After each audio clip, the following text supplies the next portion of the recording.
संविधान से हिंदुस्तान के लोगों को अधिकार, उनकी आवाज और आरक्षण मिला है। पहली बार हिंदुस्तान के इतिहास में एक पार्टी और एक व्यक्ति हिंदुस्तान के संविधान को खत्म करने की कोशिश कर रहे हैं। एक तरफ नरेंद्र मोदी, उनके एमपीज ने साफ कह दिया है कि अगर वो चुनाव जीतेंगे तो संविधान को बदल देंगे, और दूसरी तरफ कांग्रेस पार्टी और इंडिया अलायंस जो संविधान को बचाने की कोशिश कर रहे हैं। जो बीजेपी के लोग हैं ना, ये जो आरक्षण पर और कॉन्स्टिट्यूशन पर आक्रमण कर रहे हैं और इसको खत्म करने की कोशिश कर रहे हैं, ये बिल्कुल गलत है। ये हम कभी नहीं होने देंगे। धन्यवाद भैया, थैंक यू वेरी मच भैया, have a nice day. RSS के जो चीफ है उनका बयान आता है कि हम रिजर्वेशन के खिलाफ नहीं है। अरे इन्होंने ही पहले स्टेटमेंट दिया था कि रिजर्वेशन के खिलाफ है। जो भी रिजर्वेशन के खिलाफ है, सारे के सारे इनकी पार्टी में जा रहे हैं। जो भी रिजर्वेशन के कॉन्स्टिट्यूशन के खिलाफ है, सारों को ये ले रहे हैं, फिर कह रहे हैं कि भैया हम रिजर्वेशन के खिलाफ नहीं है। और इसका लक्ष्य क्या है मैं बता देता हूं, क्योंकि ये 20-22 अरबपतियों की मदद करना चाहते हैं।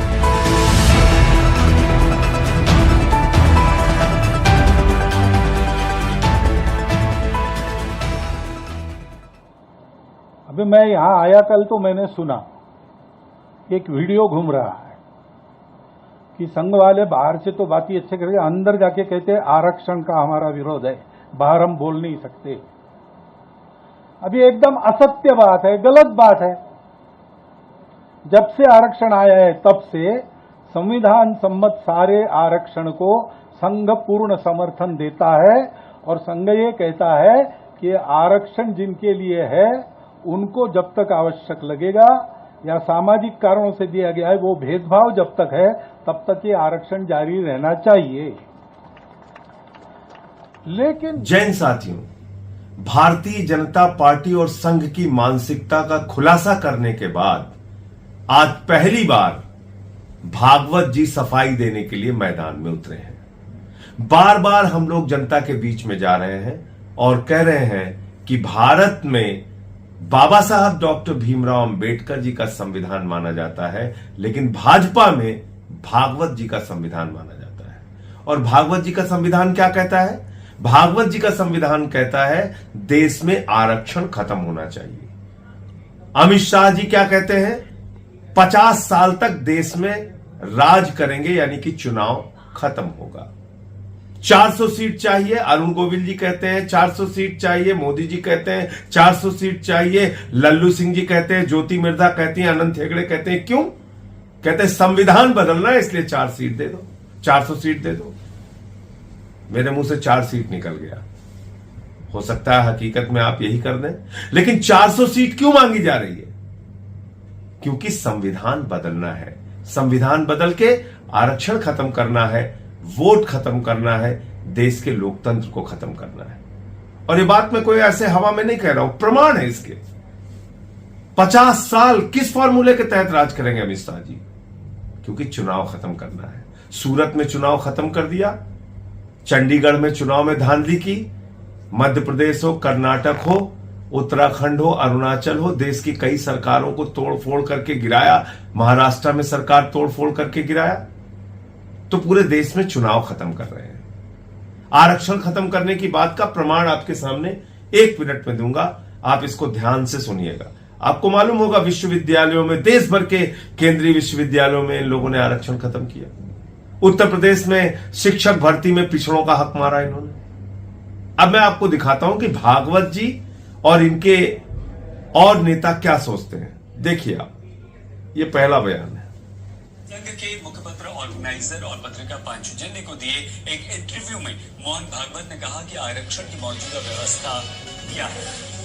लोकतंत्र से कुछ खास उम्मीदें, लेकिन हमें ध्यान रखना चाहिए कि एक समुदाय के हित को पूरा करने में दूसरे समुदाय के हितों को नुकसान न पहुंचे। हमें सबके विकास के लिए सामूहिक दृष्टिकोण रखने की जरूरत है। हमें समझना होगा कि हमारा हित व्यापक राष्ट्र हित में ही निहित है। ये मोहन भागवत जी का बयान। अब मैं जिसमें ये कह रहे हैं कि एक समुदाय के हित को करने के लिए दूसरों के हितों का न मारा जाए, और ये कह रहे हैं व्यापक राष्ट्रहित में ही सब कुछ है, यानी कि आरक्षण व्यवस्था की खिलाफत कर रहे हैं मोहन भागवत जी। उसके संबंध में इनका ये बयान है। इनके दूसरे नेता है मोहन वैद्य, आरएसएस के ये संयुक्त राष्ट्रीय महासचिव हैं। ये क्या कहें? आरक्षण के बदले में सबको अवसर अधिक दिए जाए, शिक्षा अधिक दी जाए, इस प्रकार प्रयत्न करना चाहिए। इसके आगे आरक्षण देना थोड़ा अलगाववाद बढ़ाने वाली बात है, ऐसा लगता है। ये कह रहे हैं आरक्षण देना अलगाववाद को बढ़ाने की प्रक्रिया होगी। ये मोहन वैद्य जी हैं, संयुक्त महासचिव हैं आरएसएस के। अब खुद मोदी जी क्या कहते हैं? मेरे लिए सबसे बड़ी जाति है गरीब, मेरे लिए सबसे बड़ी जाति है युवा, मेरे लिए सबसे बड़ी जाति है महिलाएं, मेरे लिए सबसे बड़ी जाति है किसान। अब ये मोदी जी कह रहे हैं कि उनके लिए 4 जातियां हैं, किसान, गरीब, युवा, महिला। और इस देश में गरीबों की हालत क्या है? 82 करोड़ लोगों को तो आपने लाइन में खड़ा कर दिया।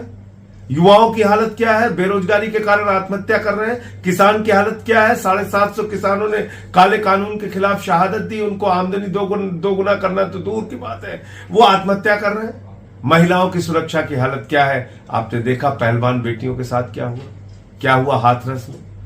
तो ये 4 जो जातियां अपनी बता रहे हैं, इसके लिए तो कुछ करते नहीं। ये दलील वो तब दे रहे थे जब उनसे जाति जनगणना की बात की जाती है, जब उनसे कहा जाता है देश भर में जाति जनगणना कराइए, जिससे गरीबों के, शोषितों के, दलितों के, पिछड़ों के, आदिवासियों के हित के बारे में पता चल सके कि उनकी वास्तविक स्थिति समाज में क्या है। उसका विरोध करते हैं और आप ये देश भर को ज्ञान दे रहे हैं। इसलिए मैं बार बार कहता हूं, मैं प्रामाणिक तौर पे बात कह रहा हूं, भारतीय जनता पार्टी देश का संविधान खत्म करेगी, चुनाव को खत्म करेगी, आरक्षण को खत्म करेगी, क्योंकि देश बाबा साहब डॉक्टर भीमराव अंबेडकर जी के संविधान को मानता है। भारतीय जनता पार्टी भागवत जी के संविधान को मानती है। जागिए और देश का संविधान बचाने के लिए, आरक्षण बचाने के लिए, वोट की ताकत बचाने के लिए अपना वोट कीजिए। हमारे चैनल के साथ जुड़ने के लिए सब्सक्राइब करें और बेल नोटिफिकेशन दबाना ना भूलें।